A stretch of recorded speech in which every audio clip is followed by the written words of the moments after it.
ubushakashatsi bugaragaza yuko Yohana we avuka mu kwezi kw'icyenda. Utafiti unaonyesha kwamba mtumishi Yohana anazaliwa ndani ya mwezi wa 9. Yohana avutse mu kwezi kw'icyenda. Yohana alipozaliwa ndani ya mwezi wa 9, unufata amezi 6 ukayakuraho ay'umwana amara mu nda, ukichukua miezi 6 uziondoe yale ya mtoto kukaa ndani ya tumbo, Yesu we aribuze mu kwezi kwa 3.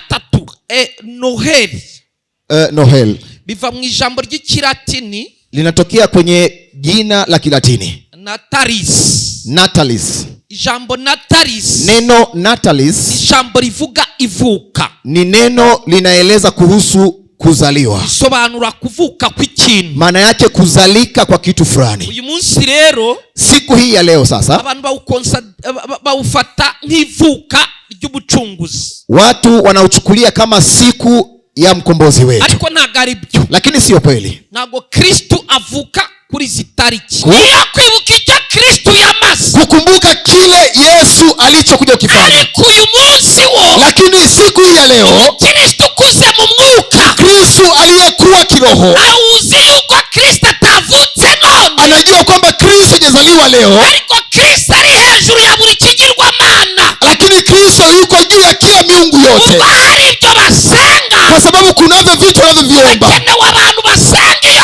mw'ijuru. Kunahitajika watu wanaomba Mungu wa mbinguni. Bakababwira ngo mwe murasenga ibitari byo. Wanaambia nyinyi mnaomba vitu si vya kweli. Kusenga ni Mungu wa kweli wa kuomba ndiye huyu. umuntu mwicaranye ngo niyo mpamvu dusenga kuri Noheli. Ambia jirani yako ndio sababu tunaomba. Tusome neno la Mungu tuweze kukaa chini kama ilivyo kawaida. Ngira ngo murabizi ko ijambo ry'Imana turyakira duhagaze. Neno la Mungu mnazania, mnafikiri, mnakumbuka kwamba tunalipokea kwa kusimama. Rero turyakire Luka 2. Kitabu cha Luka 2:23 kugeza kuri 26. 22 mpaka 26. Soma ayo magambo tubyaze umusaruro umwanya usigaye. Tuyasome hayo maneno ya Mungu, tuyazalishe matunda katika muda wetu tumebaki nao. Amen. Amen. Iminsi yo kwezwa kwabo ishize, bakurikije amategeko ya Mose, bamujyaniye i Yerusalemu ngo bamumurikire umwami Imana, nk'uko byanditswe mu mategeko y'umwami ngo umuhungu wese w'uburiza azitwa uwera k'Uwiteka. Batamba n'igitambo nk'uko byavuzwe mu mategeko y'umwami ngo intungure 2 cyangwa ibyana by'inuma 2. Noneho subira inyuma ho gatoya. Naomba rudi nyuma kidogo. Usome n'uwo murongo wa 14. Usome na huyo mstari wa 14. Ushobora murabisoma icyo gice cyose. Nyinyi mkiweza mtasoma hiyo sura yote ya Luka. Murongo wa 14 wo mu gice cya 2, ubutumwa bw'isiko bwanditswe na Luka, aravuga ngo mu ijuru icyubahiro cy'Imana, no mu isi amahoro abe mu bo yishimira. Data, mu izina rya Yesu twemerere tugushime tuguhimbaze, tugikwakira ijambo ryawe. Tunaenda kulipokea neno lako muri uno mwanya. Katika muda huu tukeneye presence yawe, tunahitaji uwepo wako hejuru yacu, juu ya maisha yetu. Ganza, tegeka, amuru na utawale, ureme wubake, na uumbe na ukajenge, mu izina rya Yesu, katika jina lako Yesu. Amen. Amen. Mwicarire mu kubaho kwisumba byose. Naomba mkae katika uwepo wa Mungu muweza yote. Amen. Amen. Cyambere mboneyeho kubabwira ngo Noheli nziza n'umwaka mushya muhire wa 2026 nawo murawinjiramo mu izina. Cha kwanza nawatakia heri Christmas, na tukitoka mwaka 25 na mwaka tukielekea mwaka 2026. Abizera yuko bawinjiramo bazamura ibiganza. Wale wenye imani ambao haleluya, haleluya, haleluya, haleluya, haleluya, cyane haleluya, kwa sauti haleluya. Literaniro numvaga ko turisoza n'igice. Hii ibada yetu nahisi kwamba tuweze kuimaliza na nusu. Niko nari nabasezeranije Imana ibimfashe. Hivyo ndivyo nilikuwa nimewaahidi Mungu anisaidie. Ko n'igice nshobora kugira abantu bamwe muri mwe nangira gusengera. Sasa na nusu inaweza kuwa kuna watu baadhi yenu naweza anza kuwa nikiombea. Sinzi ukuntu mba nshaka kuno munsi ugenda. Sijui kwa nini nataka namna siku ya leo ifanyike.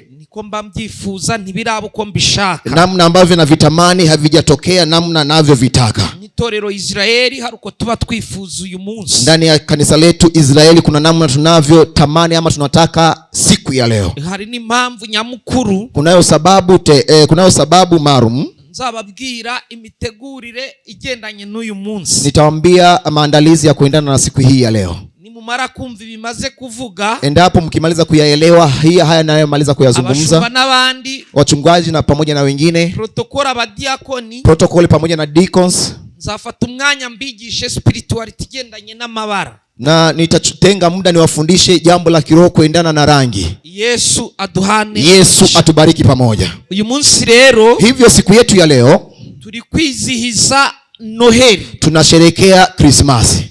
Ikibita Noheli, kitu kiitwacho Krismasi, Noheli, Nohel biva mu ijambo ry'Ikilatini, linatokea kwenye jina la Kilatini Natalis. Ijambo Natalis, neno Natalis, ijambo rivuga ivuka, ni neno linaeleza kuhusu kuzaliwa. Isobanura kuvuka kw'ikintu, maana yake kuzalika kwa kitu fulani. Uyu munsi rero, siku hii ya leo sasa, abantu bawufata nk'ivuka ry'ubucunguzi. Watu wanauchukulia kama siku ya mkombozi wetu, ariko ntago ari byo. Lakini sio kweli. Ntago Kristo avuka kuri zitariki. Si kwamba Kristo Yesu anazaliwa katika tarehe za leo. Cyo ni kimwe mu bintu bishobora gutuma bamwe batizihiza uyu munsi. Ni moja kati ya watu inafanya wasiweze kusherehekea siku ya leo. Ntago Kristo avuka izitariki turiho.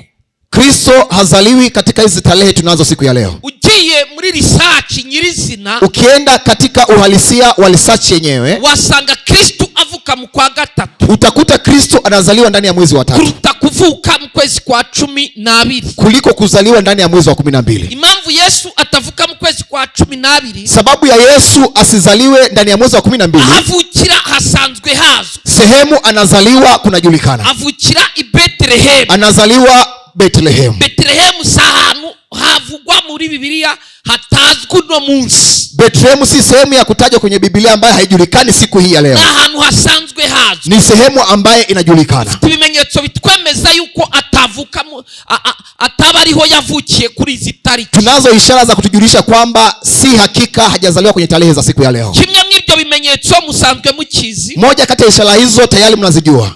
Hari hibarura ry'Abaroma. Kulikuwepo na sensa ya Warumi. Abaroma ntibakora ikosa ryo gushira ibarura muri yaba na kera kose muri Bethlehem ngo bahashira ibarura mu gihe gisa nk'iki. Warumi hawawezi fanya sensa katika kipindi kama hiki. Kubera ko ni igihe haba hakonje. Kwa kuwa ni wakati wa kipindi cha baridi sana. Ari iki ari ubu gusa na kera niko byari birahubwo kera byari bikabije kurushaho. Zamani si kama leo. Zamani ilikuwa ni hatari kuliko siku ya leo. Mu gihe hakonje rero, kipindi cha msimu wa baridi sasa, ntago abashumba batinyuka kwicara hanze. Wachungaji hata subutu kuketi hapa nje. Kandi malaika atungura abashumba bicaye hanze. Na malaika anashangaza wachungaji wakiwa wameketi upande wa nje. Genda ngo uzi ko yavutse iki gihe we abanza bisibe mu mutwe, nta nubwo ari uku kwezi ntibyashoboka. Yule wa kuzaliwa ndani ya mwezi wa 12 afute kichwani mwake mawazo hayo. Haiwezi kuzaliwa ndani ya mwezi wa 12 na haitawezekana. Ntago byakunda ko abashumba baba bari hanze. Haviwezekani wachungaji wakiwa upande wa nje. Ntago byashoboka kubera igihe cy'imbeho. Havitawezekana kwa sababu ya msimu wa baridi. Icyakabiri, ntago Abaroma bakora ikosa ryo gushira ibarura muri uku kwezi. Warumi hawatafanya kosa kuweka sensa yao ndani ya mwezi huu. Ni kimenyetso kikubwira ngo uku kwezi ko ntago ariko. Ni ishara tosha kukwambia kwamba huu mwezi sio sahihi. Nibuze uvuge ngo itariki wasanga atarizo ariko ukwezi ariko. Japo useme tarehe si zenyewe lakini mwezi ni wenyewe. Ukwezi ko uwakora ubushakashatsi yanahamya ko ari ukwezi kwa 3. Mtu akifanya utafiti atashuhudia kwamba ni ndani ya mwezi wa 3. Ariko ntago ari byo ngiye kujyamo. Lakini si hayo ambayo naenda kuyafanya. Na twakabihujije n'igihe malaika amusanga. Tungeyakutanisha na kipindi cha malaika kuweza kumtokea. Asanga uwo bita Elizabeth. Akamtokea kwa jina aitwaye Elizabeth. Abwira Maria, mubwira ko Elizabeth ari ukwezi kwa 6 atwite. Alipomwambia malaika Elizabeth na kumwambia ni mwezi wa 6 akiwa na ujauzito. Rero uko kwezi kwa 6 atwite atwite. Hivyo huo mwezi wa 6 akiwa mjamzito. Ubushakashatsi bugaragaza yuko Yohana we avuka mu kwezi kw'icyenda. Utafiti unaonyesha kwamba mtumishi Yohana anazaliwa ndani ya mwezi wa 9. Yohana avutse mu kwezi kw'icyenda. Yohana alipozaliwa ndani ya mwezi wa 9, unufata amezi 6 ukayakuraho ay'umwana amara mu nda. Ukichukua miezi 6 uziondoe yale ya mtoto kukaa ndani ya tumbo. Yesu we aribuze mu kwezi kwa 3. Yesu atakuja ndani ya mwezi wa 3. Tumvikana? Sinaeleweka jameni? Ndagira ngo impamvu mvuze ukwezi kwa 3 abatabyumva bumva impamvu. Sababu nimesema ari ukwezi kwa 3. Sababu nimesema ni mwezi wa 3, watu waelewe sababu gani nimesema yaweza kuwa ni ndani ya mwezi wa 3. Ariko ibigendanye na buri kimwe cyose nzakora ibitabo, icyo mvugaho gakeya nimara gusohora ibitabo muzacyumva mu buryo bwimbitse. Mambo ya kuendana na kila jambo nitaandika vitabu muweze kuvielewa katika kiundani zaidi kwa kina. Cyane haleluya. Kwa sauti haleluya. Tuzamurijwe haleluya. Tupandishe sauti haleluya. Ntabwo rero Yesu, si kwamba Yesu Mkristo ukuze mu mwuka, Mkristo aliyepata makuzi upande wa kiroho, akwiye kubimenya yuko Noheri twizihiza Yesu nagavuka kwizitari. Anafaa kujua huu mwezi wa Krismasi tunaosherehekea Yesu hazaliwi kwenye tarehe za leo. Cyo nicyo kintu nashakaga kugira ngo ubanze umenye. Ndicho kitu kwanza ningependa nitangulize kwanza ukakijue. Ntabwo Kristo avuka muri uku kwezi, si kwamba Kristo anazaliwa ndani ya mwezi huu, avuka kuri zitari, na pia hazaliwi ndani ya tarehe hizi. Ariko twebwe twizihiza Noheri. Lakini sisi tunasherehekea Krismasi. Kuki twizihiza Noheri? Kwa nini sisi tunasherehekea Krismasi? Noheri itangirizwa kwizihizwa, Krismasi inaanzishwa kuisherehekea muri 336 katika 366, ahubwo muri uku kwezi nizi tariki, na ndani ya huu mwezi na tarehe kama hizi nibwo abakristo bamwe na bamwe batangiye kwizihiza Noheri. Ndivyo baadhi ya Wakristo walianza kusherehekea kuhusu Krismasi. Kukimvuze bamwe na hamwe, mbona nikasema baadhi ya Wakristo? Itorero rya mbere, abakristo bo hambere ntibizihizaga Noheri. Kanisa la kale na Wakristo wa kale hawakuwa wanasherehekea Krismasi. Kuki batizihizaga na Noheri? Kwa nini hawakuwa wanasherehekea Krismasi? Impamvu ni nyinshi. Sababu zipo nyingi. Ya mbere muri zo, sababu ya kwanza kati ya hizo, icyo gihe Ukristo bari bakibarwa nk'agace k'amabandi. Wakati huo Ukristo ulikuwa unahesabika kama kikundi cha magaidi. Birikumvikana? Sinaeleweka jameni? Nyuma yao abantu bavuze ko ari abakristo, baada ya kipindi cha watu kusema kwamba ni Wakristo, abakristo babazwe nk'agace k'amabandi k'ibyigomeke kabanze kuyoboka ingoma y'Abaroma. yani Wakristo walihesabika kama waasi magaidi ambao walikataa kuongozwa na utawala wa Warumi. Kugira ngo murabiza abakristo benshi barapfuye, na mnakumbuka Wakristo wengi waliweza kufa mu bihe bitandukanye, nyakati zikiwa za tofauti. Yaba na nyuma ya Yohana w'9 na 5 n'9 na 5, hata ikiwa kipindi cha baada ya Yohana 95 96, abakristo bakomeje gupfa. Wakristo waliendelea bado kufa.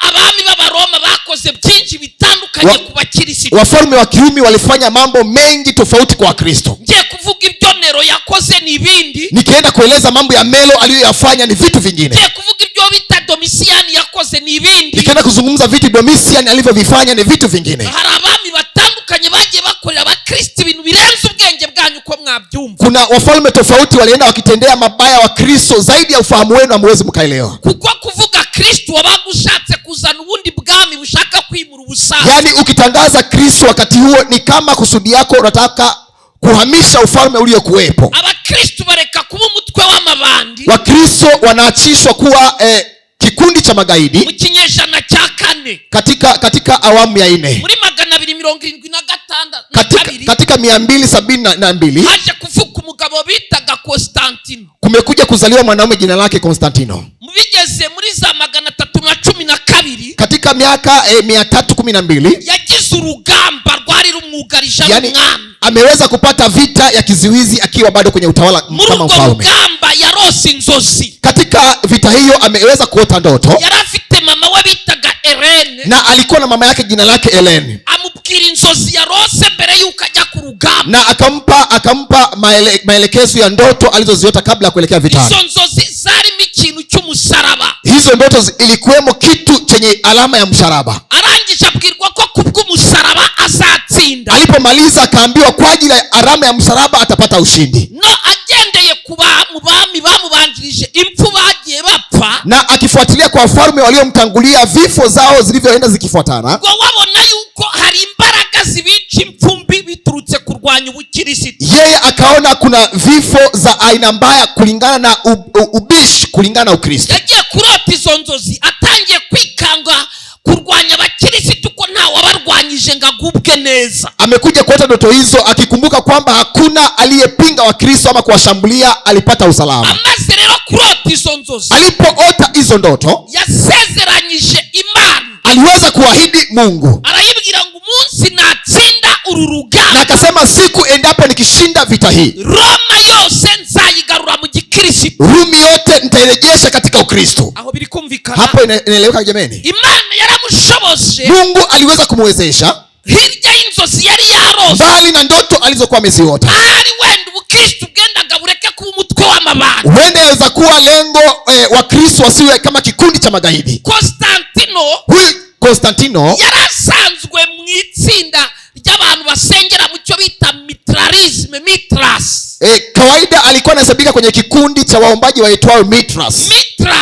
Mitras yari imana isanzwe basenga y'izuba yo muri Persia. Ilikuwa ni miungu ambaye anaomba wajua wa Persia. Persia bari basanga mu Imana. Persia walikuwa kawaida wakiwa na miungu wao.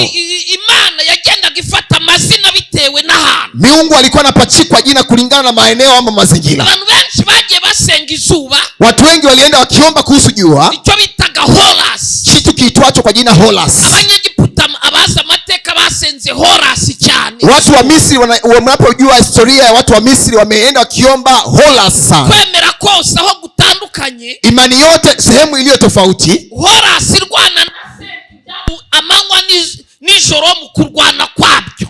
Horus kupigana na Seti ilikuwa ni mchana na usiku kupambana kwao. Iyo ugenzuye mu mateka y'Abanyegiputa, ukichunguza katika historia ya watu wa Misri, abantu bose bagiye haboneka igice kitari gitoya cyagiye gisenga ibindi bintu. Watu wote walienda kupatikana kikundi ambacho sio kidogo kimeenda kikiomba vitu vingine. Kugira ngo abaza amateka y'i Babuloni, watu wajua historia za kule Babuloni, papa wa gusenga ibigirwamana w'ibizira byose ni Babuloni. Baba wa kuabudu miungu yote ni kule Babuloni. Babuloni ahangaha niwo musango wa bitaga Simiramus. Hapo ndipo mtapata mwanaume jina lake Simlamus. Ayo mateka yonyereke kugira ngo ataza kuvanga ibyo nshaka ko. Hizo historia niachane nazo, zisichanganye vitu na kusudia kuongea. Ariko bari basanga ngo Imana zisaga 5,000 bakagiramo icyacumi cyazo za 500. Lakini walikuwa kawaida na miungu 500 na senti 10 na za miungu yao. Ariko hatangiyemo igikorwa cyo gusenga mweshatu, na kumeanzishwa shughuli ya kuweza kuombwa miungu 3 peke yake. Iyo yari Imana Data, huyu alikuwa ni Mungu Baba, ikaba mama Imana y'umugore we na mama ya Malkia mfalme, akabaho no gusenga igikomangoma, na inakuwepo kumshujudia ama kuamwabudu mtawala wa siku hiyo. Ibyo byimuka bikajya muri Egypt mu cyo bita civilisation cyangwa civilisation egyptienne, ni nyandiko ya mbere yabayeho ku isi. Hayo ndio yanahamishwa kule Egypt, ni andiko la kwanza limepatikana duniani kote. Rero bari bafite ukuntu bayobotse gusenga. Hao walikuwa na namna walivyoongoza katika uombaji. Na kaje mbabwira uruhererekano uko ibintu byagiye bikurikirana. Ningeenda nikiwaeleza mfuatano wa vitu vilivyoenda vikifuatana. Bigeze muri Asia Mineri, mu gice cya Asia uko byagendaga. Vikifika katika upande wa Asia namna ilivyokuwa kitokea na kufanyika. Nako yari kitwa Horus, yari iri kwitwa Krishna. Haikuwa ikiitwa Horus tena, ilikuwa ikiitwa Krishna. Igeze mu Bugiriki, ilipofika kwa Ugiriki, ntago yari kitwa Krishna cyangwa ngo yitwe Horus. Haikuwa ikiitwa Horus ama Horus cyangwa Krishna. Krishna ama Horus. Yari bigendanya n'icyo bitaga Vomisori. Vilikuwa vikiendana na vitu viitwavyo Vomisori. Twihuse rero. Kwa haraka sasa, igihe cyarageze uyu ubarirwa muri Persia usenga mitrarisme. Mitrarisme yari nka Christianism, yari nk'iyobokamana bigendanye Mitras, ariko nayo yari izuba ubwayo. Kulikuwa na mfatano wa Ukristo, na pia ilikuwa imekuja katika kipindi hicho ama awamu hiyo. Ndavuga uyu ugiye kuyoboka ubukirisitu yarasanzwe arinde. Na nasema kuhusu aliyekuwa amegeukia Ukristo, kikawaida alikuwa ni nani? Yarasanzwe asengera muri mitrarisme. alikuwa kawaida akiombea katika utofauti katika sehemu ya mitralisme. Mitralisme sasa nayo yari imana ivuka ku isi tariki, na ilikuwa ni miungu wa kuzaliwa kwenye tarehe za leo. hari imana zirindwi zavukaga ku isi tariki. Kuna miungu aina 7 za kuzaliwa kwenye tarehe ya leo, nacyo kubera impamvu z'umwanya, na hicho kwa sababu ya muda wa muda wetu. ni mubinyibutsa indi noheri y'ubutaha tugifite umwanya nzababwira izo mana zirindwi zasengwaga ku isi tariki. Mkinikumbusha Christmas ijayo nitawakumbusha kuhusu miungu zilizokuwa zikiabudiwa tarehe kama hizi. Bereke uruhererekane rugendanye n'izo mana, na niwaonyeshe mfuatano aina ya miungu hizo aina 7. So rero Constantine niwe nshaka kugarukaho. Huyu Constantino nataka nimrudie kidogo. Nyuma yaho abonye impfuza bamubanjirije, baada ya kuona vifo vya watu waliomtangulia, nyuma y'inzozi yabashije kugira, na baada ya ndoto alizozipata, yavuze ko natsinda urwo rugamba kuko atari burushobore. Alisema kwamba endapo akishinda vita hiyo, kwa sababu hakuwa anaiweza, azava muri mitralisme akaza gahinduka iki? Umukirisitu. Atatoka katika mitralisme na ageuke kuwa Mkristo. Irumvikanye icyo mvuze? Sinaeleweka nachokizungumza. Abisezerana na mama we Helene, na akaviahidiana na mama yake Heleni. Mama we Helene yari asanzwe muri mitralisme. Mama yake Heleni kawaida yake alikuwa anahesabia kwenye kipande cha mitralisme. Ibyo biri kumvikana? Hiyo inaeleweka jamani? Naho yari asanzwe atari na mutoya muri yo, na hapo alikuwa anahesabika huko, na hakuwa mtu mdogo katika hapo. bidateye kabiri Constante yaje gutsinda, na kulipokucha Konstantino pia akaja kushinda. amaze gutsinda, aliposhinda yibuka ibyo yasezeranye, na akakumbuka ahadi aliyoitoa. aha niho ingabo zose z'Abaroma zatangiye kwambara imisaraba. Hapo ndipo jeshi zote za Kirumi zimeanza kuvaa alama ya msalaba. Bose bambara imisaraba, wote wakaanza kuvaa misaraba, bigendeye yuko Constante yari yatsinze. kuendana na huyu Konstantino alikuwa ameshinda. Irikumvikana impamvu zo kwambara imisaraba. Inaeleweka sababu za kuvaa misaraba kwetu. Abaroma ndi kuvuga ni Butari. Hawa Roma ninavyozungumza ni hivyo. Abaroma muze kumva Ubutaliyani. Nikisema Warumi muelewe Utaliano. So noneho batangira kwambara imisaraba bitewe n'icyo Constante yarose yasezeranye, na wakaanza kuvaa misalaba toka siku hiyo kulingana na ndoto za Konstantino na kitu alichokiahidi. bagiye kuyoboka ubukirisitu, walipoenda kufuata Ukristo, aha ni abakirisitu borohewe bareka kubarwa nk'imitwe y'ababaya. hapa ndipo walipata uwepesi wa Kristo kutokuhesabiwa kama kikundi cha magaidi. Ariko bagiye kuyoboka ubukirisitu, lakini walipoenda kufuata Ukristo, basanze ubukirisitu nta murongo bugira, walikuta Ukristo hauna mstari. basanze ubukirisitu butunga ibitabo bita imizingo, walipata Ukristo una vitabu vinaitwa mkunjo. umwe akagira umuzingo undi akagira undi, ariko nabwo batazi ibyabagira iby'ukuri n'ibipfuye byari bivanga. Yaani mtu anakuwa na habari fulani, lakini vya ukweli vilikuwa vimechanganyikana, hakuwa na mwelekeo wa vitu vya ukweli. dore ko ibyinshi bimwe byaratwikwaga iyo bakigufatanaga byabaga birangiye. Vitu vingi, vitabu vilikuwa vinachomwa, ukishikwa nacho ilikuwa ndiyo mwisho. Rero byari bigoye gutandukanya ibipfuye n'ibizima, vilikuwa ni vigumu kutofautisha vilivyo hai na vitu vimeharibika ama vimekufa. nicyo cyatumye bita Constante, ndivyo ilifanya aitoe Konstantino. haba inama mujya mwumva mu mateka ngo ni inama y'Inise, kukawa mkutano ambaye mlielewa kihistoria kwamba ni mkutano wa Nisi. inama y'Inise, mkutano wa Nise yabaye muri 324, imekuwa kwenye mwaka wa 324. ni inama yamaze icyumweru cyose, ni mkutano ulikaa kwa wiki nzima kabisa. muri iyi nama y'Inise, ndani ya mkutano wa Nise, wabemera ibitabo bikwiye kuza muri Bibiliya. hapo ndipo walichambua na kukubali vitabu vinafaa kuhusika kwenye Biblia. kuko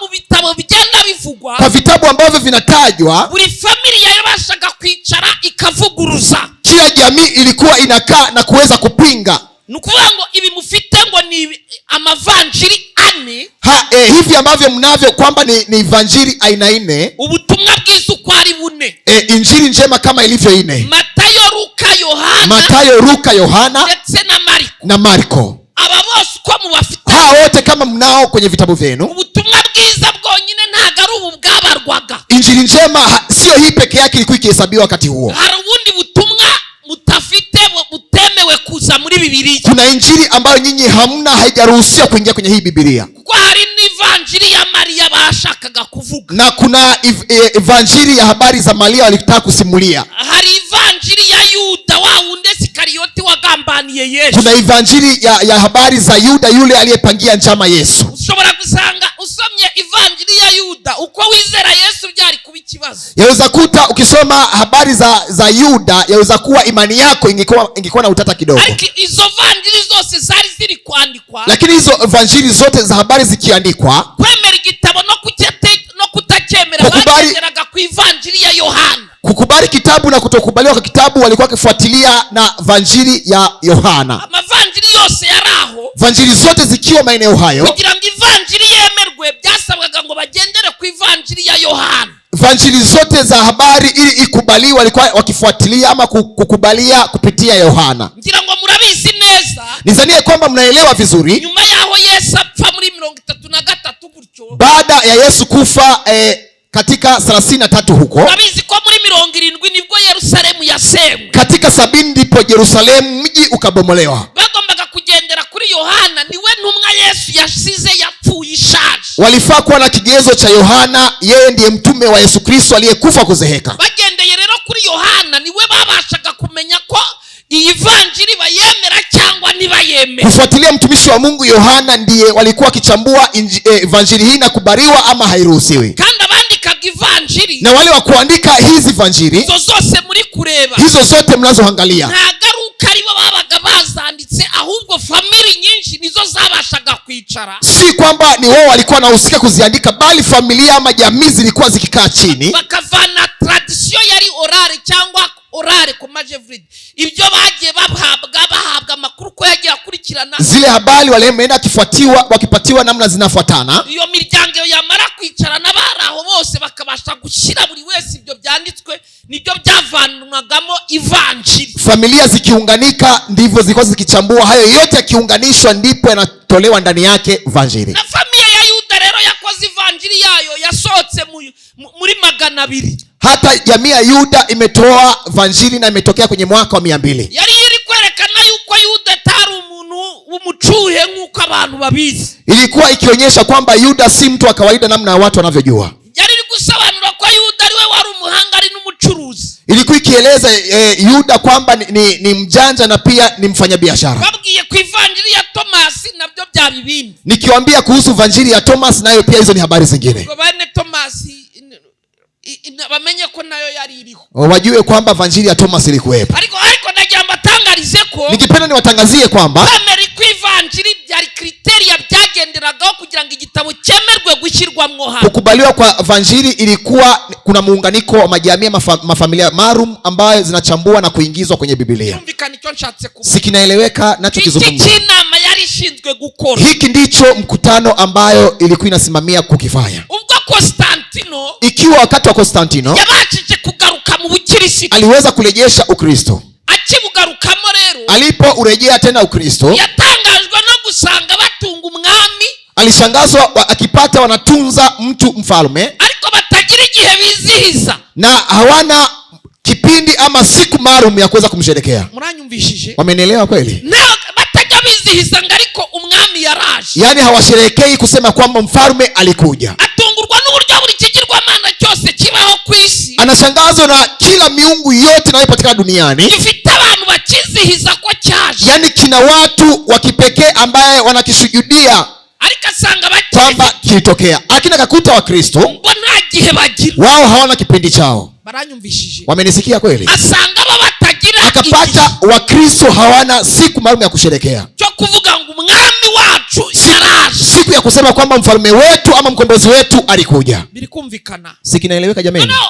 batungurwako na wakashangazwa kwamba na ubwo Roma pagani yari kuba gufatanya na Roma nkirisitu. Roman pagani waliposhirikiana na Roman Christian, ngira ngo abaroma aho bafataga hose barekeraga abantu imana zabo. Warumi walipokuwa wakiteka kila maeneo walikuwa kiachia watu miungu yao. None asanga n'abatwa karaba kirisitu, na akakuta hawa ni wa Kristo bagira igihe cyo kujya gusenga zamana, bakajya mu gusenga imana akoma byabigirwamana. Wakawa na kipindi kimetengwa maalum cha kuwa wanaenda kuomba zile miungu. Bamaze kwicara, walipomaliza kuketi chini, basanga ibigirwamana bifite ijambo kuruta Imana. Wakakuta miungu vina neno kuliko Mungu. Birikumvikana? Sikinaeleweka jamani? Basanga ibyo bintu bifite value kuruta Imana. unapata watu waombavyo hivyo vitu kama miungu vina value kuliko Mungu. Nicyo cyaje gutuma, ndicho kitu kilikuja kufanya kuri izi tariki 25 kimesababisha tarehe za siku ya leo 25 baravuga ngo abakristo be guhama mu rugo, Wakristo wasibaki manyumbani kwao, ngo hajya kwamamara ibigirwamana, kwamba iendelee kutangazwa ama kujulikana kwa miungu. Niba nta rindi shanga rifite imana nk'imana yacu, kama hakuna taifa lingine lenye Mungu kama Mungu wetu, uwo munsi bagiye kuzamuraho imbaraga zao, siku hiyo inaenda kupandishiwa na uthamani na nguvu zake. uwo munsi itorero rikwiye gufata wo kuzamura ko nta rindi shanga rifite imana nk'imana yacu. Ndiyo kanisa ikachukulia hapo kuweza kupandisha bendera na kumsifia Mungu kama taifa lina Mungu kama Mungu wetu. Bamwe bagasengera ibigirwamana hariya, wengine wanaomba miungu yao upande mwingine, abandi bagasengera imana yo mu ijuru hariya, na wengine wakaomba Mungu wa kweli wa mbinguni upande mwingine. noneho bigatuma abantu batajya muri dairema, na inafanya watu wasiwe katika kuyumbayumba, ntibajye hirya no hino, yani wasiende huku na kule. abasenga iyo mu ijuru Wale wakuomba Mungu wa kweli wa mbinguni wanakuwa na upande wao, abasenga ibigirwamana bakagira aho bajya, na wale wakuomba miungu wanakuwa na upande wa kuelekea. akaruta kandi kakakamira, yani kinachozidi kingine nguvu kinakimeza. abakristo bemera gusenga uyu munsi, Wakristo kukubaliana kuomba kwa siku ya leo yari umwanya wo kugira ngo bavuge ko hari Kristo waje akadupfira, ko nta rindi shanga rifite imana nk'imana yacu. ilikuwa ni siku ya kutangaza kwamba mkombozi amezaliwa kuja kutukomboa. Watangaze kwamba hakuna taifa lingine lenye Mungu kama Mungu wetu. Twatera haleluya, Tunaweza kupiga haleluya wa Kristo. kumbwira rero Tukiwaambia sasa umukristo bwe Mkristo binafsi ngo ntago yasenze kuri uno munsi, kwamba hajaomba kwenye siku ya leo, niba ntawe yashyizeho, ikiwa hakuna aliyeweka siku hiyo, avuga ngo ni uwo gusereburetinga, aseme kwamba ni siku ya celebrate. azakubwira ngo ni iminsi yose. Yeye atasema kwamba ni kila siku. Yego nibyo, iminsi Ni yose kweli ni kila siku, niyo kwibuka icyo Kristo yamaze, kukumbuka kile Yesu alichokuja kukifanya. ariko uyu munsi wo Lakini siku hii ya leo, Kristo ukuze mu mwuka, Kristo aliyekuwa kiroho awuzi yuko Kristo atavutse none, anajua kwamba Kristo hajazaliwa leo, ariko Kristo ari hejuru ya buri kigirwamana, lakini Kristo yuko juu ya kila miungu yote, ubwo hari ibyo basenga, kwa sababu kunavyo vitu wanavyoviomba. hakenewe abantu basenga iyo mu ijuru, Kunahitajika watu wanaomba Mungu wa mbinguni, bakababwira ngo mwe murasenga ibitari byo, wanaambia nyinyi mnaomba vitu si vya kweli. gusenga ni Mungu wa kweli wa kuomba ndiye huyu. buri umuntu mwicaranye ngo niyo mpamvu dusenga kuri Noheli. Ambia jirani yako, ndio sababu tunaomba siku ya Krismasi. Ntago ari uko Kristo avuka isi, Si kwamba Kristo anazaliwa siku ya hari leo. abanyumvishemo bakeya. Kuna watu wamenielewa wachache. Ndababaza, hari abumvishemo Je, kuna watu wamenielewa siku ya leo kweli? umuntu nakwicaza, Mtu akikuketisha chini, dufite abakristo batari bakeya, tunao Wakristo ambao sio wachache. n'ubu ngubu ni ikigeragezo, Hata sasa hivi ni jaribu kwao. dufite abakristo batari bakeya Tunao Wakristo ambao sio wachache, bazi ko ubu wayobye, wanajua hata leo wewe umepotea kabisa kuomba siku ya leo. uratinyutse ugiye gusenga ku munsi w'ikigirwamana. Hivi umesubutu kuja kushiriki ibada Oya, siku ya ntabwo miungu? twajya gusenga Krishna, Hatujakuja kuomba Krishna ntabwo twajya gusenga Horus, na hatujakuja kuomba Horus, ntabwo twajya gusenga Mithras, hatujakuja kuomba Mithras, twajya kuvuga ngo ni hejuru y'ibyo bigirwamana, bali tumekuja kusema ni juu ya hizo miungu zote. warije hejuru, Kuna mfalme aliye juu ya vyote. ari waduserebura, Tupo ili tufanye celebration. ngo waraje ngo ubibe hejuru, Tukisema ulitokea ukawa juu yake vyote, nubwo babirimo hata kama wale wanahusika kufanya, ngo ubigende hejuru. wewe ulitokea ukatembea juu ya vyote umuntu vyote. mwicaranye ngo happy new year, kandi umubwire ngo merry Christmas, Mwambie jirani yako happy new year, tena merry Christmas. umubwire ngo Mwambie jirani yako wakoze kuza, asante kuweza kuja leo cecekesha ibindi bigirwamana. kunyamazisha miungu zingine. Baramwiyumvishije, Watu wamenielewa twe kweli? turaha ngo ducecekeshe, Sisi tuko hapa leo tunyamazishe miungu zingine. nta rindi shanga rifite Hakuna taifa lingine lina Mungu. ifite imbaraga, Mungu mwenye nguvu, Imana twiringiye, kama Mungu tuliyemtumainia. Icyo nicyo gituma tuvuga icyo bita Noheli nziza. Hicho ndicho tunafanya kusema kwamba Christmas njema. Ntabwo tuvuga ngo yavutse none, hatusemi kwamba amezaliwa sasa, lakini huyu mfalme wetu alizaliwa. Isipokuwa wewe hauamini kwamba alizaliwa. Yaravutse nuko tutazi icyo gihe. Alizaliwa kwa hata kama hatujui wakati huo. Sema Yesu alizaliwa. Noheli ni ikibundi. Christmas maana yake ni nini? Ubundi pengine ibi muvuga ngo ku munsi wa gatatu arazuka. Haya mnayosema katika siku ya tatu Kristo anafufuka. Nicho bita ni izuba baravuga. Ni jua wanalokuwa wanamaanisha. Nagari Kristo. Sio Kristo. Ndavuga bo hanze. Watu wa hapa nje, ibyo bigirwamana bemera ko bivuka nabyo birazuka ku munsi wa gatatu.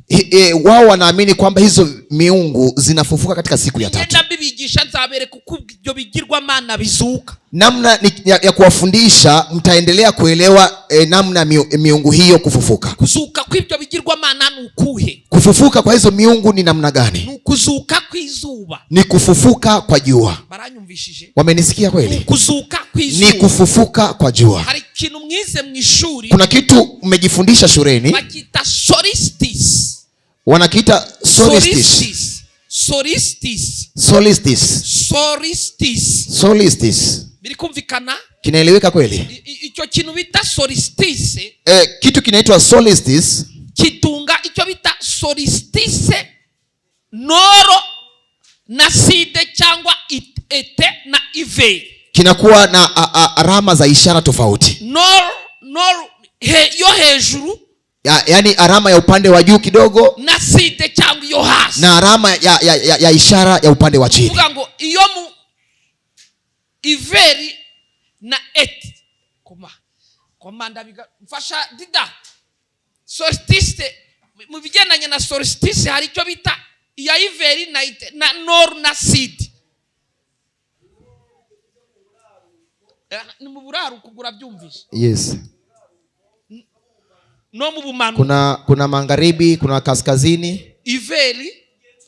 Iveri mu bukonje. Na kuna kipindi cha msimu wa baridi na msimu wa jua nyingi. Birikumvikana? Inaeleweka jameni? Cyo nico bita solstice. Ndicho kinaitwa solstice. No, solstice. Solstice iri mwibyo bice bibiri. Yaani viko kwenye vikundi viwili. Solstice iboneka ryari? Inapatikana kwenye kipindi gani? Iyo ufashe isi, unapochukua ulimwengu huu, uyicamo umurongo. Nani unaipiga mstari katikati. Umurongo ugabanya misi icyo bita koma isi. Yaani kuna mstari wa kugawanya dunia upande wa chini na upande wa juu. Uwo bita Galileo, aitwaye Galileo, ajya gupfa, kwenda kufa kwake, yazize kuvuga ko isi ari izenguruka izuba. Alipata kisa cha kifo chake kusema kwamba dunia ndiye inayozunguka jua. Nago ari izuba rizigenda, sio jua linayozunguka, ahubwo isi ni izenguruka, bali dunia ndiye inayozunguka. Kumvikana?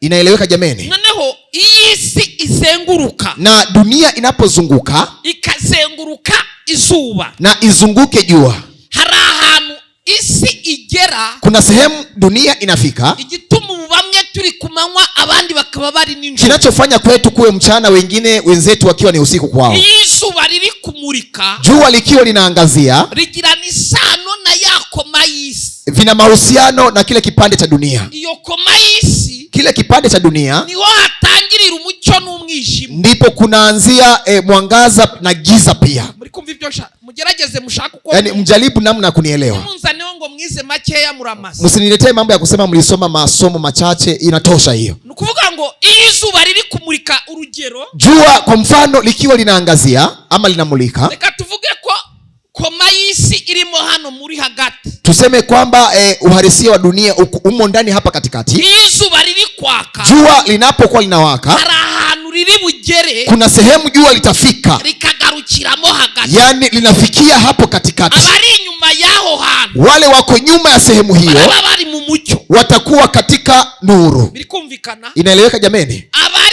Abari hirya, na wale walioko ng'ambo ama mbali, baraba mu mwijima, watakuwa kwenye giza. Birikumvikana icyo ndi kuvuga? Sinaeleweka nachokizungumza kweli?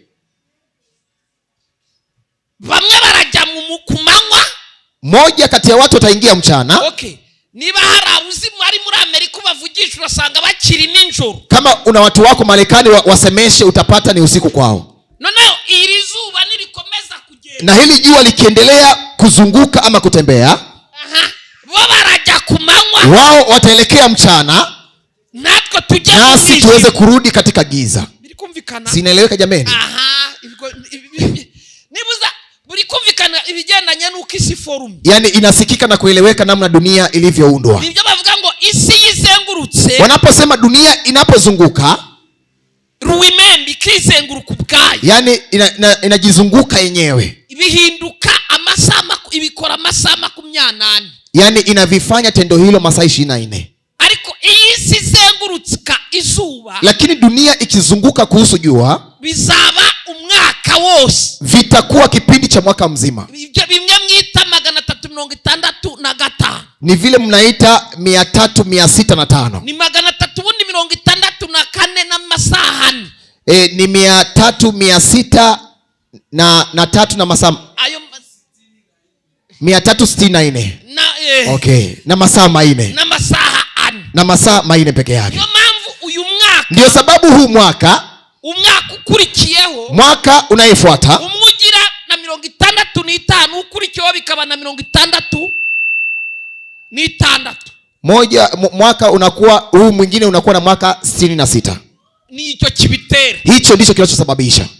Nubwo nabatsa amafaranga ya professor ubwo ndigishije, hata kama sijaomba pesa za profesa nimewafundisha. Ubwo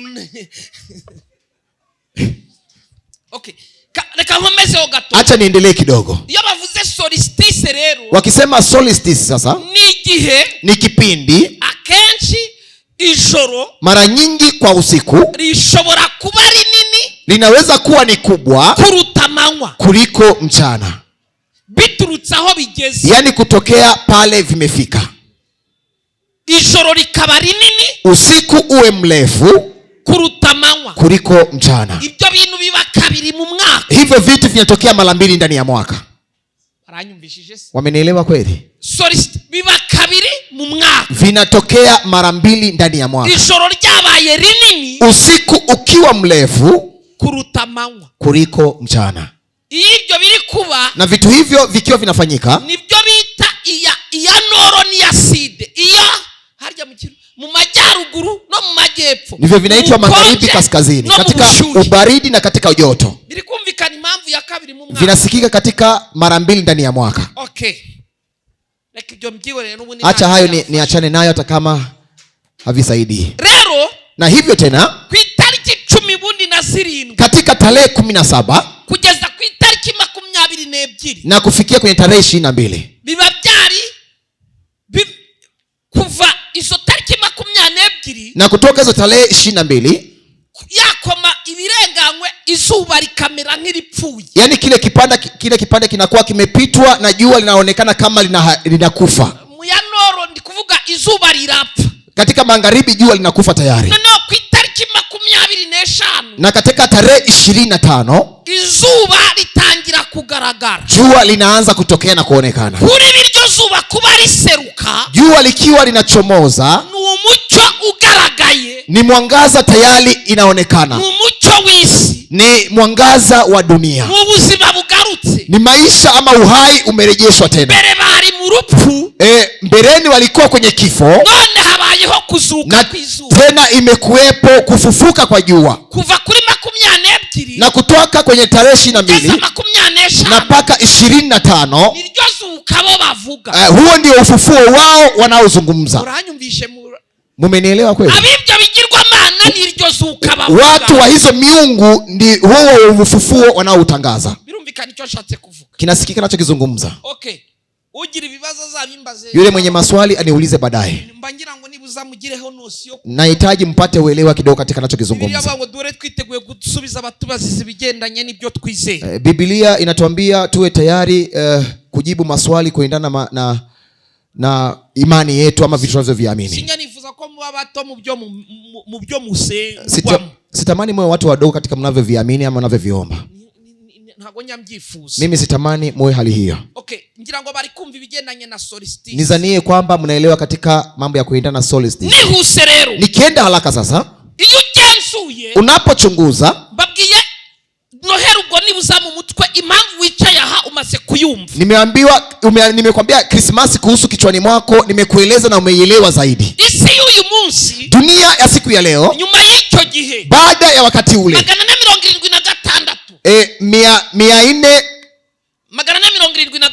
476 turaza kubona, tutakuja kuona za Turiki ziriya zitera abaroma, zile za Turki zikiwa zinashambulia Waroma, barabasenyura burundu, yani wanawaharibu na kuangamiza moja kwa moja. Aho niho mubona akenshi n'ibihugu bya Afrika y'Amajyaruguru bihinduka Ibisilamu, yani Afrika Magharibi inageuka kuwa Waislamu. Mbere bara abakirisitu, mwanzo walikuwa ni Wakristo, ariko hari ikintu kigeze kiba mu ntambara yo biti intambara y'imisaraba, na kuna kitu kishawahi kutokea, vita iitwayo ya misaraba. Mu ntambara za ibyo bitaga ngo ni Geri Croissant, ama Croissant, Geri Croissant, vya kuendana na mambo hiyo. Ni ntambara zigendanye n'Abakristo n'Abayisilamu, ni vita kutokana na Wakristo na Waislamu. Ibyo ntabwo ari byo dushaka gutinda. Hivyo sio vitu tunafaa kuelewa. Ubukristo butsinze, baada ya hapo Kristo ulipata ushindi, Christmas yagiye itangira kugira ijambo, imeanza kuwa na neno na nguvu. Ukristo barabukomeza, Ukristo ukaimalika na kuendelea. Simbonye umwanya wo kubabwira tugende kuri kalendari ya Gergwari, sijapata namna kueleza kuendana na kalenda ya Gergwari. Hizi tariki ubundi ni 7 z'ukwa mbere kuri kalendari ya Julius. Hizi tarehe ni za 7 katika kalenda ya Julius, kuko twebwe ubu dukoresha kalendari ya Gergwari. Sisi tunatumia kalenda ya Gergwari. Bigendanye n'amakalendari ni mubyihorere, vitu vya kuendana na kalenda visiwasumbue kwenye kichwani mwenu. Hizi ntacyo byagutwaye, kwa sababu siku za nyuma huku unajua na haikuzuru kitu chochote. Okay, reka nikomerezo gato, acha niendelee kidogo, nihuse rero kwa haraka. Sasa igihe cyarageze, wakati iliweza kufika, nari kugenda mvuga uruhererekane, ningeenda nikieleza kuhusu mfuatano. Itorero ryagiye rinyuramo, kanisa imeenda ikipitia, intambara ryagiye rinyuramo, na vita iliweza kupitia. Ako bigeze mu kinyejana cya 19, katika kipindi cha 19 na 20 na 20, ngira ngo muzi cyo bita 1500. Mnajua kipindi cha 1500, 1500 turasanga uwo bita Marite. 1500 tunapata mtu kwa jina Marte, usoka muri eglise ya Katoliki, anatokea katika dini la Catholic, akaja gushinga icyo bita Protestant cyangwa bahakanyi, na kwenda kuanzisha wapingaji. Abo bahakanyi yaragiye gushinga, hao wapingaji, kikundi cha wapingaji wanaoenda kuanzisha, nibo tubarurirwamo, ndio watu tunahesabiwa sisi ndani yao. Twavutse turishinzwe kuhakana, yani tumezaliwa lengo letu kuweza kubisha ama kupinga. Hari ibintu 93 yavuze tugomba guhakana, byongera bikaba 95. Kuna vitu 93% tunafaa kupinga, vinarudi kuwa 95. Twebwe rero abakirisitu, sisi sasa Wakristo, by'umwihariko abatari abakatolike, twinjiye mu itsinda ry'abahakanyi. Kibinafsi katika wale ambao hawahesabii kwenye kikundi cha Catholic, tuliingia kwenye kikundi cha wapingaji. Aho rero abo bahakanyi, hao watu wapingaji, bari kubura ijambo, kipindi cha wao kukosa neno, bari kwigirizwaho nkana, wakiwa kabisa wanaziwiliwa kila kona, bahurirana n'icyo bitaga idée de philosophie, ibitekerezo by'abafilosofi, na wanakutana na mawazo ya philosophy. Ibyo bitekerezo byabo, haya mawazo yao, icyo kiza gutuma benshi bahinduka bajya muri Amerika, ndicho kilifanya watu wengi kuelekea Marekani. Na Amerika iri deep muri Catholic, si kwamba Marekani iko deep ndani, kiundani zaidi katika Catholic. Nagariho bizerera, hawaamini katika Catholic. Nabari bakomotse mu Bwongereza, ni watu walikuwa kitokea katika Uingereza. Uingereza bwari busotse he, ulikuwa umetokea sehemu gani? Ukwigumura ku Bufaransa ndetse n'Ubutaliyani, yani katika kuandamana katika kuandamana kwenye Utaliano. Ufaransa na Utaliano nibo bari deep mu guhama muri Catholicism, ndio walikuwa kiundani zaidi katika Catholic. Ariko Abongereza, lakini watu wa Uingereza, icyo cyatumye niho hakomoka itorero ry'Abaprotesta cyangwa abahakanyi, ndio inatokea kanisa la Protesta na ama wapingaji. Noneho abo bahakanyi, hao wapingaji, bashatse uburenganzira bwimbitse bajya muri Amerika, icyo gihe yitwaga Isisha, yani walipata ruhusa wa kiundani zaidi, ndipo walielekea Marekani katika maeneo hayo. Yitwaga Isisha kubera iki? Ilikuwa ikiitwa dunia mpya ama ulimwengu mpya. Kwa nini? Nuko ariko yari imaze kuvumburwa, ndipo ambaye imegunduliwa kwa wakati huo, uwo bitaga Christophe Colomb, na yule aitwaye jina lake Christophe Colomb. Uwo Christophe Colomb nibwo yari ayivumbuye. Christophe Colomb ndipo alikuwa ameigundua, ariko ayitiranya n'Abahinde, na akaitia Wahindi. Noneho nyuma yo kubyitiranya, baada ya kuvifananisha, bita Amerigo Vespucci, Amerigo niwe waje kumenya yuko yibeshe. Yule Amerigo akaja kugundua baadaye kwamba amejidanganya. Izina Amerika biva kwa iryo jambo Amerigo. Neno la Marekani vinatokea kwenye jina linaitwa Amerigo. Na akagundua kwamba wamejidanganya. Wakristo wengi walikuwa wakibahatika, bahungira cyane, wakapotelea sana. Aho bari bahungiye mu Bwongereza babonye badafite uburenganzira bwimbitse bajya muri US. Sehemu walikimbilia Uingereza, walipata hawana ruhusa ya kiundani zaidi ama uhuru wa kiundani zaidi, wakakimbilia US. Aho niwo twakavuga uwo bita ba George bari ya mwumva. Hapo ndipo tungesema kina George, amateka yayo yoreko mbyihorere, historia za huko na chane nazo. Icyo nari nshatse kuvugana namwe, kile ambacho nimekusudia kuzungumza nanyi, icyo gihe kigeze, wakati huo ukifika, nari kuvuga hejuru y'umwami bitaga Victoria. Ningesema juu ya mfalme aitwaye Victoria. Na Victoria n'igikomangoma Victoria habaho ubukwe basamura n'ibyabaye. Huyo ni Victoria jina lake, na pia kumefanyika harusi na kupandishwa vitu na matendo vilivyotokea. Narifutu Mkristo wabyutsa mbaza mu cyakare. Nimekuwa na Mkristo katika alfajiri akiniuliza maswali. Nguri inyuma ariko mwango wiranje dusobanurire. Kwamba yuko kule nyuma na akituambia kwamba jitahidi ututafsirie. Tumenye kuvuka kwa Yesu. Utueleze kuhusu kuzaliwa kwa Yesu. Urebe n'ibintu biri kuba bigendanye na sante na Père Noel. Na tuangalie vitu vya kuzaliwa na vya kuendana na Christmas. Ibyo byose ni ibintu byatewe na business. Hivyo vyote ni vitu vimesababishwa na biashara.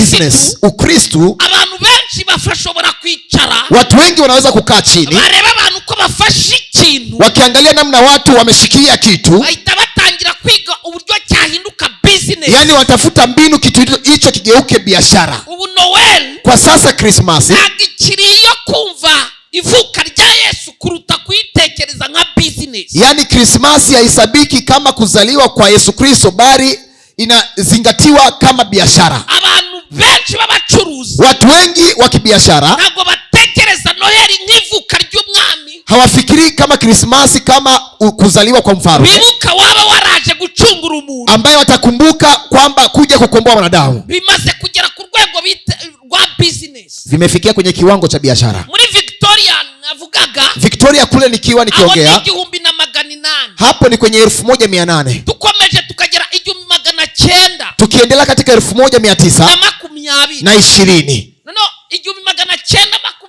1920 habaye competition ya Coca-Cola. Yani kumekuwa na Coca-Cola, na kiwanda cha Coca-Cola. Ngira ngo mujya muyibona, mnapenda kuiona Coca-Cola. Nyuma y'imyaka 10, baada ya miaka 10, nibwo abahanga bayo, ndipo watafiti wao batangiye kwiga indi mishinga, walianza yani kutafuta mipango nyingine yo kwamamaza Coca-Cola muri Noel, kuitangaza Coca-Cola ndani ya siku ya Christmas. Uriya wambazaga yanyumvishije, yule wa kuniuliza swali hiyo amenisikia. 1930, mwaka wa 1920 niwo batangiye kwamamaza, ndipo walianza kuitangaza. Igiti mubona cyo cyane, igiti mujya mubona basamura cya Noel, kile kimti cha ishara ya Christmas, kugitekora n'ibindi, yani kufanya decoration na vitu zingine. Ni bintu byo mu gihe cya Victoria, ukindi gihe nzabisobanura. Ni kipindi cha huyo aitwaye Victoria, wakati mwingine nitawatafsiria. Si bibi, ntabwo mvuze kari bibi, sijasema kwamba ni vitu vibaya, ariko imitegurire Abakristo bakwiye kubimenya, lakini maandalizi wa Kristo wanafaa kuvijua. Utunyamaswa mushobora kubonamo, ya tunyama mnaweza kupata hapo ndani. Hari imitegurire ushobora gutegura, kuna maandalizi unaweza kuyafanya, ukaba uvanze ubukristo n'ubupagani, yani unakuwa umefanya jambo la kuchanganya Ukristo na upagani. Uyu munsi biri kuba cyane, siku ya leo vinafanyika kwa sana. Icyambere bishobora guterwa, cha kwanza vinaweza kusababishwa n'ubujiji bw'abategura na kutokujua ama upumbavu ya watu waandalizi, ndetse n'abapasteri badasobanukiwe wenda, na wachungaji hawajapata uelewa huenda lauza kwa. Cha pili, bishobora guterwa n'umuwabikoze nkana bigambiriye, inaweza sababishwa na mtu aliyefanya kwa makusudi alivyopanga, Kristo n'ubupagani akomeza bihuza, yani akitaka lengo lake Ukristo na upagani aviunganishe. Birikumvikana? Si vinaeleweka jameni? Niyo mpamvu, ndiyo sababu mukwiye kwiga buri kimwe cyose, byose. Mnafaa kujifundisha kila kitu. Hari impamvu Kunayo sababu y'amabara mushobora kubona, ya rangi mnaweza kuziona. ubu ngubu nta muntu uri bumbwire ngo ntarabona akagofero k'umutuku. Kwa sasa hakuna mtu atakuja aniambia hajawahi kuona kofia karangi nyekundu na rangi nyeupe. Vile byo ni Coca-Cola. Vile vyote ni Coca-Cola. Myakubihuza na Kristo mumenye aho ni Coca-Cola. Haya hapo msipaunganishe na Ukristo, hapo ni Coca-Cola. So nakagiye mbabwira ibintu byinshi bitandukanye n'umwanya mbuzi. Ningeenda nikiwaambia vitu vingi tofauti, ni muda wangu ni mdogo, nimekosa. Ariko na Coca-Cola kugira itoranya ayo mabara hari impamvu. Na Coca-Cola ili ichambue na kuamua hizo rangi kuna sababu yake. Hari impamvu y'ibara ritukura. Kuna sababu ya rangi nyekundu. Hari impamvu kubatwaye imodoka. Na kuna sababu ya watu wameendesha magari. Icyapa cyerekana hatanyurwa gikoreshwa ibara ritukura. Yaani bango inaonyesha kwamba sehemu haipitiki ni rangi nyekundu. Hari impamvu. Kunayo sababu. Hari impamvu ferimine cyangwa feruje. Kuna sababu hizi mataa za barabarani nyekundu babyita feruje kandi harimo n'icyatsi n'umuhondo. Yaani wanaviita ni nyekundu na pia kuna rangi ya kijani na pia rangi ya yellow. So hari impamvu y'amabara. Kunayo sababu ya hizo rangi zote. Hari impamvu nuca kuri farumasi. Kuna sababu ukipitia kwenye chemist. Farumasi uzayisanga na mabara y'icyatsi, hari impamvu y'icyatsi. Chemist utaipata na rangi ya kijani, kuna sababu ya rangi za kijani. Hari impamvu y'umukara. Kunayo sababu ya rangi nyeusi. Amabara afite icyavuze. Rangi ina sababu zake. Muri spirituality nzabaha ibyanditswe bigenda bibafasha kumva amabara. Yaani kiroho nitawapatia maandiko kwenye Biblia itawasaidia kuchambua na kuelewa kuhusu marangi. Hari ibara ushobora kwambara wajya muri interview bakakwima kazi. Kuna rangi unaweza kuivaa ya nguo, ukiingia kwenye interview wanakunyima kazi. Kuko babonye kudashobotse. Kwa sababu wamekuona wewe haueleweki. Hari ibara ushobora kwambara imbere y'umucamanza akishiramo kuri kumubeshya. Yaani kuna rangi ya nguo unaweza kuivaa mbele ya hakimu. Aone kwamba tayari unamdanganya. Wewe biraho nyine ntacyo bivuze ariko amabara afite meaning. Wewe unachukulia tu jambo la kawaida viko tu hapo, lakini rangi ina sababu zake. Hari impamvu isabukuru ya Elizabeth bamwambika ibara ry'icyatsi bihari. Kuna sababu ya Elizabeth siku yake wanamvalisha rangi, vina sababu yake. Okay, ibyo reka tubyihorere muzabyiga ukwabo. Hivyo niachane navyo, mtajifundisha kipekee yake. Lengo langu la siku ya leo nukubamenyesha kwa Kristo, ni kuwajulisha kwamba Kristo yaraje, twe turabyemera. Aliweza kutokea akaja, tunakubali sisi. Uwo yaraje, huyo alikuja kugira ngo adusubize ikintu twanyazwe, ili aturejeshe kitu tulinyang'anywa. Harabanyumvishije. Kuna watu wamenisikia kweli?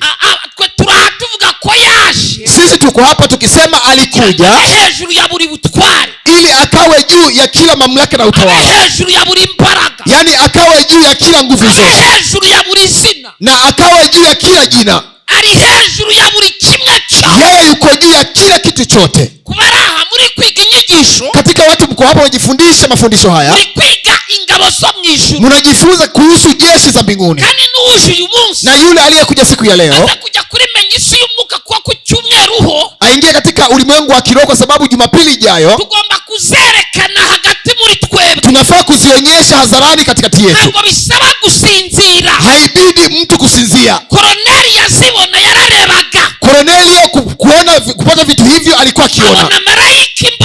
Akaona malaika uso kwa uso. Elisa asengera Gehazi. Elisa akimwombea Gehazi. Akamubwira ngo muhumura amaso urebe. Akasema fumbua macho na ukaona. Aba turi kumwe barusha imbaraga bari kumwe nabo. Wale wako upande wetu wanazidi nguvu wale wako upande wao. Gusenga uyu munsi. Kuomba kwako siku ya leo. Tuizera ko imbaraga ziri hamwe natwe. Tunaamini kwamba nguvu ziko upande wetu. Zirusha imbaraga ziri hariya. Zinazidi nguvu kuliko nguvu ziko kule. Abagenda bafata uyu munsi. Wale ambao wamechukulia siku ya leo. Bakawucyuhisha uko babonye. Wanauchukua kama walivyotaka wao. Hari itsinda ritari ritoya. Kuna kikundi ambayo sio lidogo. Imana igomba guhagurutsa. Mungu anafaa kulisimamisha. Bikerekana uyu munsi mu mwimerere wabo. Inadhihirisha siku ya leo katika uhalisia wake. Turibuka ko umwami yaje. Wengine wanasema tunakumbuka mfalme alikuja. Turibuka ko yasize ubwiza. Tunakumbuka aliacha uzuri mbinguni. Turibuka ko yambaye umubiri. Tunakumbuka aliuvaa mwili. Asa kuducunga. Na akaja kutukomboa. Kimwe mw'icyanditswe twasomye. Moja kati ya maandiko tumesoma. Kiravuga ngo abari mw'isi bishime. Inasema ulimwengu wote wawe na furaha. Bishimire ko babonye agakiza. Wafurahie kwa kuwa walipata wokovu, bishimire ko babonye umucunguzi, wafurahi ko walipata ukombozi, bishimire ko ijuru ryabakunze, wafurahi kwamba mbingu iliwapenda. uyu mwanya turimo nuwo, Huu muda tuko nao ni huo. Yesu yaraje, Yesu alikuja asiga ubwiza, akaacha uzuri wake, asiga icyubahiro, akaacha utukufu wake, yemera kuvuka mu nda, akakubali akazaliwa ndani ya tumbo la mwanamke. igihe cyarageze, Wakati ilifika, aha twasomye Simiyoni, mahali tumesoma Simeoni yari yarasenze igihe, alikuwa ameomba kwa muda, yari yarategereje, alikuwa amengoja,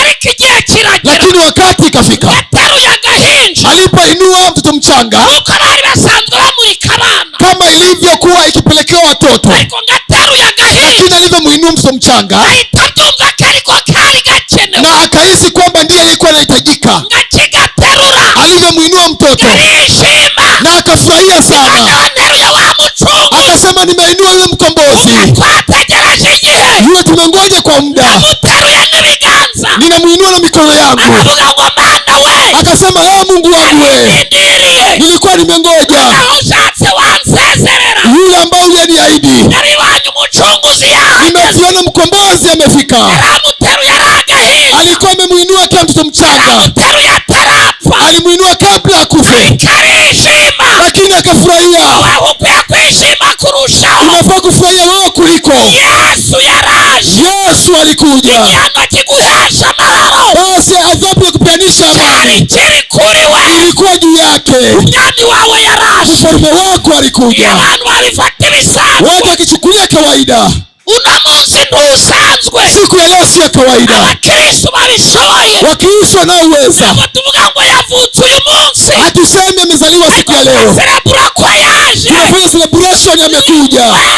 Yesu Yesu ulikuja, waremeye kuza, ulikubali kuja. Yesu kira ahantu hagayitse, ukazaliwa sehemu ya aibu, asuzugurwa, akazalauliwa kugira ngo aturokore, ili atukomboe mimi na wewe. bamukomera amashyi Tunapiga menshi, makofi mengi, abakristo tumukomera amashyi Wakristo menshi, tupigie makofi mengi, tumukomera amashyi tupigie menshi, makofi. Yesu Kristo, warakoze Yesu, asante Yesu Kristo, warakoze Yesu, asante Yesu Kristo, warakoze Yesu, asante Yesu Kristo, warakoze Yesu, asante Yesu Kristo. Ukubali anararira habuze umucunguzi, kumekosekana mkombozi, ariko ngo urahaguruka, lakini ukasimama, uhangara icyo gitabo, ukaweza kuthubutu kitabu hicho, ndagiye mucungure, ukasema naeni ni wakomboe. yaraje, Aliweza kuja Yesu. Yesu yaraje, Yesu alikuja, Yesu yaraje. Yesu amekuja. Rero nitukubwira ngo Tukikwambia kwamba Merry Christmas, Merry Christmas, tukubwira ngo ibuka ko waje hari igihe cyabayeho, nakumbuka ulikuja, kuna wakati umetokea, umucunguzi wawe aravuka, mkombozi wako hari akazaliwa. igihe yemeye kuza, Kuna wakati alikubali kuja. ntabwo ari ibisanzwe, Sio jambo la kawaida, ntabwo ari ibisanzwe, sio jambo la kawaida, ntabwo ari ibisanzwe. sio jambo la kawaida. Tugushimye Yesu, Tunakushukuru Yesu, usiga ubwiza n'icyubahiro, ukaacha uzuri na utukufu wako kaza kuvukira hano, na ukaja kuzaliwa hapa duniani, ntunavukire mu bintu ahantu hahenze, na usizaliwe sehemu ya gharama, akavukira mu muvuri, na akazaliwa katika holi, nta handi ho kuryama hahari, kukiwa hakuna sehemu nyingine ya kulala, aremera arahavukira. akakubali kuzaliwa katika hori ya Mungu. Haleluya. Bwana Yesu asifiwe. Hari ikintu dukwiye kuzirikana, Kuna kitu tunafaa kukizingatia. mbaga nakavuzemo byinshi, Ningeelezea vitu vingi, ariko umwanya ntabwo unyemereye, lakini muda wangu hauwezi ariko kuniruhusu. numvaga hari ibintu dukwiye kuzirikana. Lakini kuna vitu na vihisi ambavyo tunafaa Cha mbere kuzingatia. nuko- Cha kwanza ni kwamba Imana yaje ku isi, Mungu alikuja kuri iyi duniani. noheri ubitekereze, Kwenye Christmas ya leo uweze Imana kuwaza, yaje ku isi. ukumbuke Mungu alikuja Icya duniani. kabiri ukwiye Cha kuzirikana, pili unafaa kuzingatia, Yesu yasubiye mu ijuru kandi azagaruka, Yesu alirejea mbinguni na pia atarudi. izina ry'Uwiteka rihabwa Jina la icyubahiro. Bwana litukuzwe. Icya gatatu ukwiye kuzirikana, Cha tatu unafaa kuzingatia, Imana igufite mu nshingano, Mungu ana majukumu yako ndani naho yake. ubusobanuro. Sitatoa maelezo yake. Imaze kurema umwana w'umuntu, Alivyomuumba mwanadamu, ntiyamuretse gutyo gusa, hakumwacha bure bure. Imana yamufashe mu nshingano. Mungu alimchukua kwenye majukumu. Ikindi Kingine ni ukumenya ko Imana iri tayari, Ni kutambua kwamba- ni nyembaraga kugutabara. ni kutambua kwamba Mungu yuko tayari, ni mwenye nguvu akuokoe. Izina ry'Uwiteka Jina rihabwa la Bwana icyubahiro. litukuzwe. Nakavuze byinshi Ningeongea vitu vingi bitandukanye, ambayo ni vya tofauti, ariko icy'ingenzi, lakini cha muhimu, Yesu yarakoze. Yesu alifanya vyema. Tutibuka, Bila kukumbuka, tutagira umunsi ngo tuvuge ngo warakoze, bila kuwa na siku tuliyotenga kusema Yesu ni asante, kuza kuweza kuja ngo ni nuko abantu batabishaka, ni kwamba watu hawataki, nuko abantu batabyumva, ni kwamba watu hawavielewi. twaba natwe dukabije ubujiji. Tungekuwa nasi pia tunazidisha upumbavu. Wari uturutse muri Mitras, Na yule wa kutokea kule Mitras yarebye ibintu bakoraga kuri Mitras, akiangalia vitu walivyokuwa wakifanya kwa Mitras, ntibikwiye ibigirwamana, akasema vile vitu havifai kwa miungu, cyubahiro ntigikwiye ikigirwamana, ule utukufu haufai kwa miungu, unafaa utukufu wa Mungu wa mbinguni. Haleluya! Ni utukufu ni wa Mungu aliye juu mbinguni. Fata mu biganza by'umuntu, chukua mkono wa jirani yako, umubwire ngo Natali si nziza, umwambie Natali njema, Noheri nziza, Christmas njema, Noheri nziza, mwambie Christmas njema, umubwire ngo Noheri nziza, mwambie Christmas njema. Warabyumva noneho mubwire ngo Noheri Kwa sasa anavielewa, mwambie. Yari umwana umwe, Nilikuwa nimeenda kumzaa mtoto mmoja, ya muhungu, yule kijana wa mwisho. twari turi mu iteraniro nk'iri, Tulikuwa kwenye ibada kama hili, turangije tugera turataha, tulipomaliza tukarudi nyumbani. noneho turi gutaha, Wakati tunarudi nyumbani, madamu indira mufata, mama mchungaji mimba ikamshika, ntangira gusenga, na nikaanza kuomba, mbwira Imana ngo yabyaye vuba na vuba, kumwambia Mungu msaidie akazae haraka kwa haraka. numvaga nshaka umwana Nilikuwa nikitaka mtoto wa kuzaliwa siku hiyo, bazankubitira ibyo bigirwamana byanya, yani nikahisa kuja kunipigia hizo miungu zote vya ukweli. ndasenga Nikaomba kubona abyuka 26 zuzuye, na nikaona akaweza kuamka katika 23 zikiwa zimejaa. Ngavutse ngabibe hejuru nta wasi, nikasema labda amezaliwa akawe juu yake hakuna mfano wake. Haleluya, haleluya, cyane haleluya, kwa sauti haleluya, cyane haleluya, haleluya. vuga ngo Yesu ni umwami, sema Yesu ni mfalme. Kiryo jambo vuga ngo Yesu ni neno, Yesu ni mfalme. Kiryo jambo vuga ngo Yesu ni umwami, nahitaji hilo neno, Yesu ni mfalme, ni umwami w'abami, ni mfalme wa wafalme, ari hejuru ya buri, yuko juu ya kila kitu chote. Noheri nziza, Christmas njema, Noheri nziza, Christmas njema. mzamuri biganza hejuru, naomba mpandishe mikono yenu juu. Noheri nziza, Christmas njema, zamuri biganza hejuru, pandisha mikono yako juu. Noheri nziza, Christmas njema, ndavuze ngo Noheri, ninasema Christmas njema, Noheri nziza, Christmas njema. uyu mwami waje, Huyu mfalme aliyekuja, tuvuga ngo araza uyu munsi, hatusemi anakuja siku ya ahubwo leo, turibuka ko yaje, bali tunakumbuka kwamba alikuja. Noheri nziza rero, Christmas njema. Sasa ibyo biganza byawe, katika hizo viganja vyako habonekemo ikintu, kupatikane kitu kigaragaza ko hari icyo waje, kinadhihirisha kwamba kuna kitu uyu munsi ulikipokea. uraserebura icyo waje, Siku ya leo celebrate kitu ulichokipokea izina rya katika Yesu, jina lako Yesu. Noheri nziza, Christmas njema, Noheri nziza, Christmas njema. ibyo biganza byawe, Hiyo mikono yako bigaragaza ko hari icyo waje, vikadhihirisha kuna kitu ulikipokea, bigaragaza ko hari icyo waje, dhihirisha kuna kitu ulikipokea izina rya katika jina la Baba wa sote la mbinguni iry'umwana na la Mwana n'iry'umwuka we, hata la Roho Mtakatifu. amen. Amen.